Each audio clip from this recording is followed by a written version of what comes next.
I think only have 3 slides on the Gagnon report and 1 slide for conclusion. Essentially, and it's unfortunate because I think individually they are great people. The person who sit on that committee, they've made great contributions to the province of New Brunswick in each of their sectors. But I think they were asked, they were given a mandate that was just unrealistic. And unfortunately, we need to talk about the people. Because as I've said to David Gagnon, I said, you've accepted the public position, you need to accept to face the public. So David Gagnon is the chairman of a company, one of the 41 companies who's going to benefit from lower rates. And also, and we did not data mine all the information for years and years past, but essentially in 2008, Gagnon Brothers obtained a $375,000 forgivable loan. One of those. And a $2 million term loan. So a term loan meaning they'll pay back with interest, but if they went to the government, most probably it's a better term than you would have obtained from the bank. Alison McCain, chairman of a company that's on the list of 41 companies. Elizabeth Weir, who's an employee of the government of New Brunswick through the Energy Efficiency Agency. Hula Pierre, a close friend of the Erling family. Gilles Lepage, who co-authored the self-sufficiency report. And there's numerous inconsistencies between the sale of NB Power and the self-sufficiency report that they published a few years ago, and the past president of a few NB joined the club. Essentially, they had 7 conclusions, and I think 5 recommendations. So the top or the most left button is the recommendation summarized in 1 sentence, and the line below is my analysis of that. Essentially, they said that electricity, one of their conclusions was that electricity rates would be lower for New Brunswick customers in the near and the long term. I think there's too many paid consultants who have taken position on this deal here. One of the few non-paid, maybe it's unpaid in English, consultant is Gordon Wild, an expert that knows very well the energy sector in the States and here in Canada. He came out clearly saying making projections to infinity as 30, 40, 50 years from now in terms of impact of electricity rates is not the norm in the industry. So all of these rate reduction is exaggerated.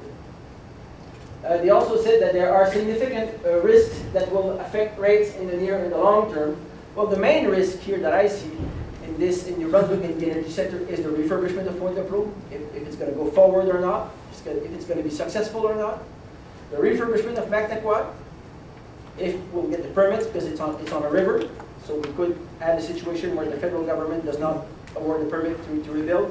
There's Aboriginal rights that could play into effect, so it could probably not go forward. If Hydro-Quebec, the refurbishment is not acceptable to Hydro-Quebec, we get back that risk, we get back the responsibility of Mactaquac, and the decommissioning of all the fossil fuel plants.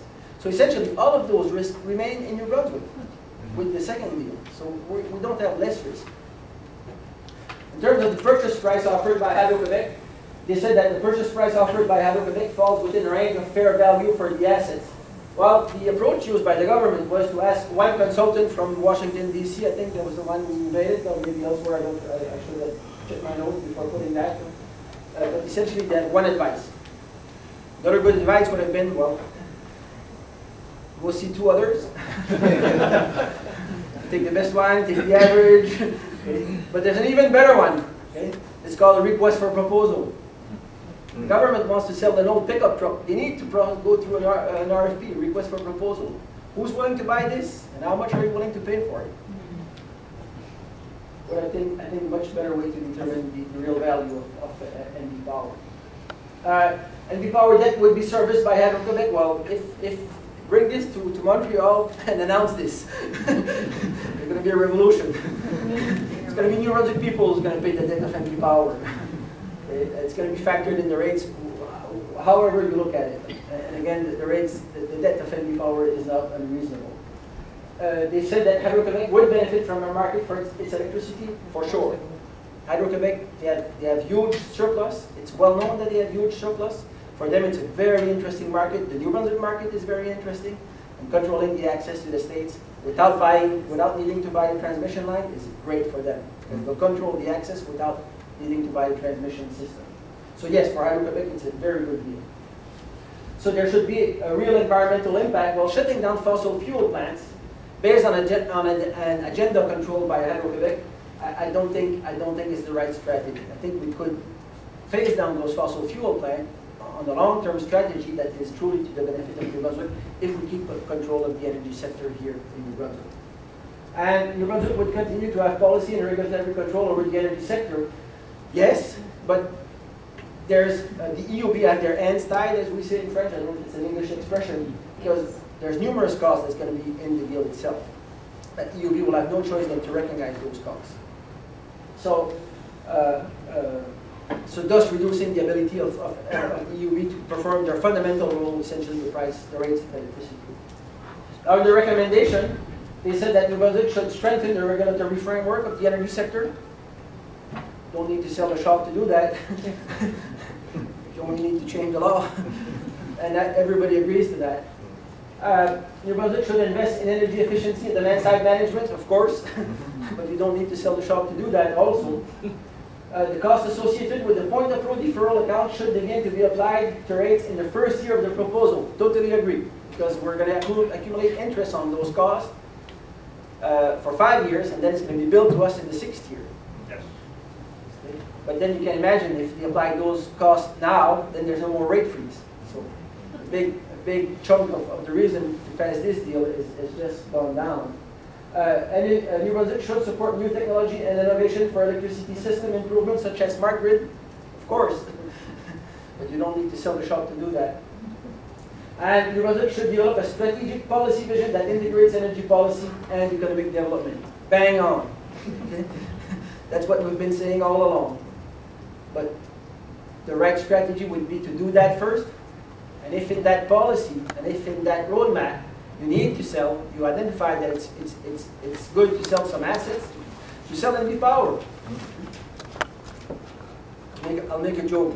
To sell the legislature. That was a joke.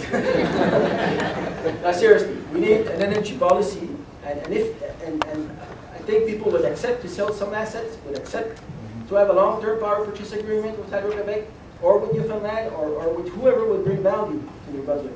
But we need a roadmap, we need a plan, we need a policy before this is being done, before we sell assets. So my last slide, essentially, I feel that the government of New Brunswick does not have a legitimate mandate.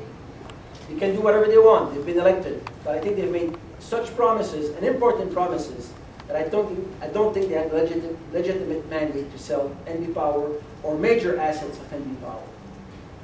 They have not proven to the population that they have looked at all options possible in the restructuring of the energy sector, including the sale of NB Power. Because we've only seen 2 deals, huh? The best one and the better best one. The government of New Brunswick did not prove the urgency to have a deal finalized before March 31st. They just tell us, well, there's going to be a 3% rate increase. Well, this has not been approved by EUB yet, first of all, and I think the population is willing to accept that, to make sure that we've got the right decision, because it's a long-term decision that we're taking. And another one is we've heard that the government, when this was being announced in October, that we'll have a historical debate. Okay. Minister of Energy, the Premier said that. I don't think they've provided the conditions for this to happen, this historical debate. We're seeing almost on a daily basis the government not answering questions, legitimate questions from the opposition on this deal, answering with all sorts, and the media starting to be frustrated about that also. We've seen ministers Premier needing to retract their words in terms of their judgment of people of New Brunswick, numbers that have come out. There has been no public consultation in this deal, so we're not having that historical debate. So I think the initial step to any major long-term changes in the energy sector should be, the first step should be an energy policy. Thank you.